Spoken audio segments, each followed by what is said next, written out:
लेकिन वो यहाँ नहीं आएगी। मुरली और सुरेश को मारने की इच्छा और भी भड़क उठी होगी और वो उन्हें ढूंढने सीधा घर पहुंचेगी।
तुम यहीं रुको, मैं अभी आया।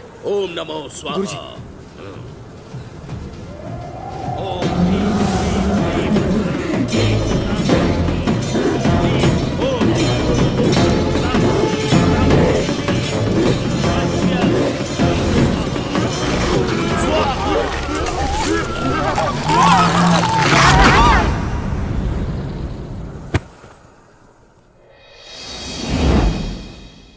आखिरकार पाप का अंत हो गया गुरुजी। ये अंत नहीं, शुरुआत है।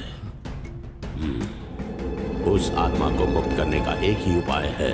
मैं तुम्हें त्रिशूल दूंगा, उससे माया के शरीर पर वार करना होगा, पर माया ये वार अपने हाथों से करेगी। ये कैसे संभव है? कोई भी आत्मा किसी भी शरीर को अपने वश में कर लेती है और फिर अपना मकसद पूरा करने के लिए उसमें प्रवेश करती है, पर यह संभव नहीं कि वो आत्मा की हमेशा जीत हो। एक वक्त आता है जब उस बुरी आत्मा की हार होती है। तुम्हारी बहन की आत्मा इतनी शक्तिशाली नहीं कि माया की आत्मा को हरा सके। एक पवित्र आत्मा एक बुरी आत्मा को आसानी से पराजित कर सकती है। जब भी एक पवित्र और पापी आत्मा में द्वंद्व होता है तो किसी मृत या जिंदा इंसान के शरीर का नष्ट होना तय होता है। यानी अगर पवित्र आत्मा जीत भी जाए, हमेशा एक संभावना बनी रहती है कि उसका जिंदा शरीर संपूर्ण तरीके से नष्ट हो जाएगा। यानी किसी को अपना शरीर दांव पर लगाना होगा, इसके अलावा कोई चारा नहीं है। क्या कोई ऐसा इंसान है जो इतना बड़ा खतरा मोल ले? मैं तैयार हूं। अब तुम भगवान से प्रार्थना करो कि जो भी हो अच्छा हो।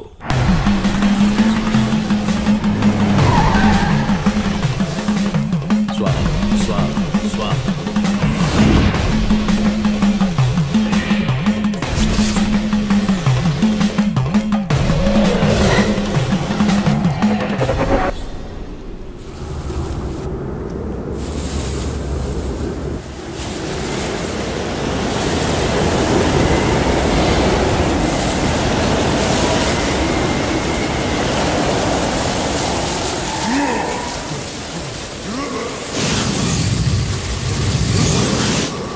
तुम्हारे शरीर में प्रवेश कर चुकी है, उससे काबू करने की कोशिश करो।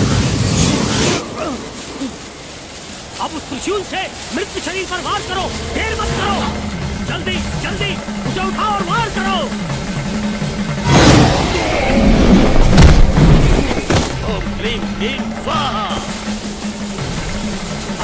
उस बुरी आत्मा को खुद पर हावी होने मत दो।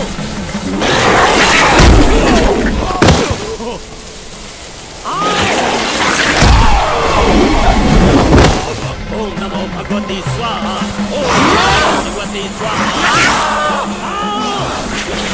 ओम नमो भगवती। जीतने मत देना। तुम्हारे परिवार की सुरक्षा हमारे हाथों में है।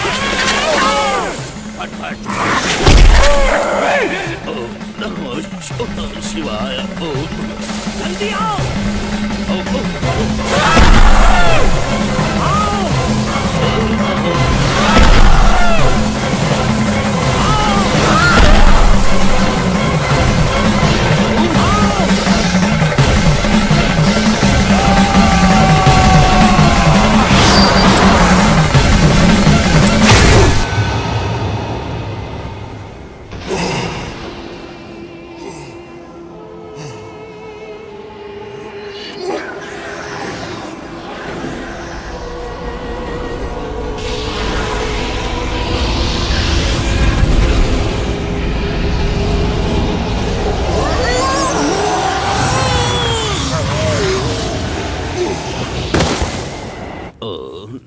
शिवाय। इसे एम्बुलेंस में डालकर जल्दी घर ले जाओ। जल्दी करो। जैसे ही आत्मा शरीर में प्रवेश कर जाएगी उसे जला देना। चलो। ओम नमो। गुरुजी, गुरुजी।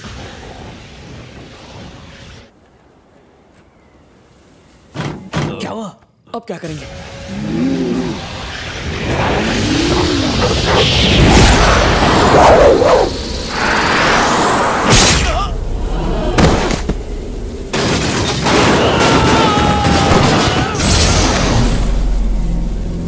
क्या हुआ? आप ठीक तो हैं? आप चुप क्यों हैं? बात क्यों नहीं कर रहे? कुछ बोलिए।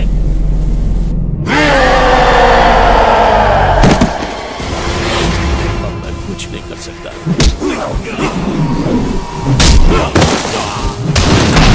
भगवान रक्षा करेगा। देवी के मंदिर पहुंचो। आपके बिना क्या करूंगा? जाओ, देवी रक्षा करेगी।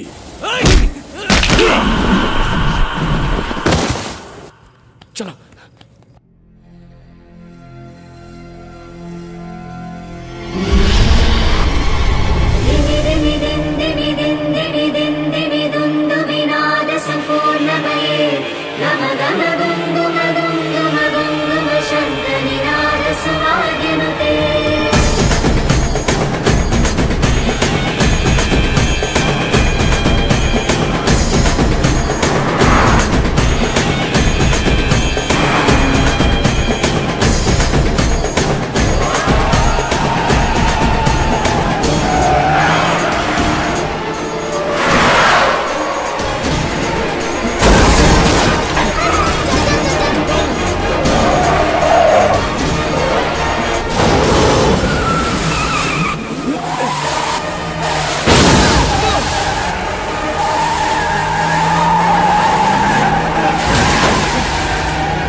10 मिनट शेष बचा है। हम उससे पहले पूजा आरंभ नहीं कर सकते। बस थोड़े ही समय में तुम्हारी पवित्र आत्मा उस बुरी आत्मा पर काबू कर लेगी और फिर तुम जो चाहो उससे करवा सकते हो।